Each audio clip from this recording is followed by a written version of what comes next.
پاکستان کے اندر وی پی این حلال یا حرام، وی پی این کا استعمال کرنا گناہ یا ثواب، یہ جنگ چھڑ گئی ہے مولانا طارق جمیل اور اسلامی نظریاتی کونسل کے اراکین میں۔ حکومت کا ساتھ دینے والی اسلامی نظریاتی کونسل نے وی پی این کو حرام قرار دیتے ہوئے کہا کہ اس سے فحش فلمیں اور جو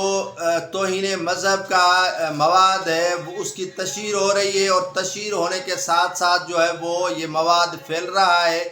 اسی لیے وی پی این پر پابندی عائد کی جائے اور یہ وی پی این پاکستان میں چلانا حرام ہے۔ یہ اسلامی نظریاتی کونسل کے ایک رکن ہے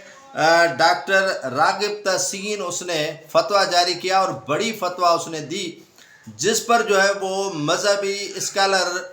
مولانا طارق جمیل نے کھل کر اس کی مخالفت کی۔ کہا کہ وی پی این کہاں لکھا ہوا ہے شریعت میں کہ یہ حرام ہے؟ ہر وہ چیز حرام ہے جو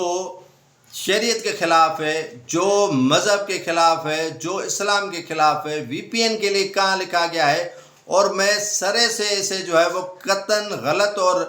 ناجائز قرار دیتا ہوں جو پاکستان کے اندر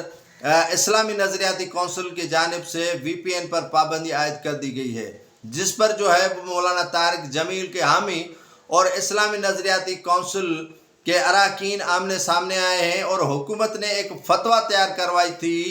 اسلامی نظریاتی کونسل کے ذریعے، جس میں بڑی انہوں نے جو ہے وہ فتویٰ جاری کی ہے اور وی پی این کے نقصانات سے آگاہ کیا گیا ہے، اور فتویٰ میں کہا گیا ہے کہ وی پی این کبھی بھی استعمال نہیں ہونی چاہیے۔ اس سے جو ہے وہ تشہیر ہو رہی ہے ایک نازیبہ مواد کی، اور تشہیر ہو رہی ہے توہین مذہب کی، یہ تشہیر ہو رہی ہے کافی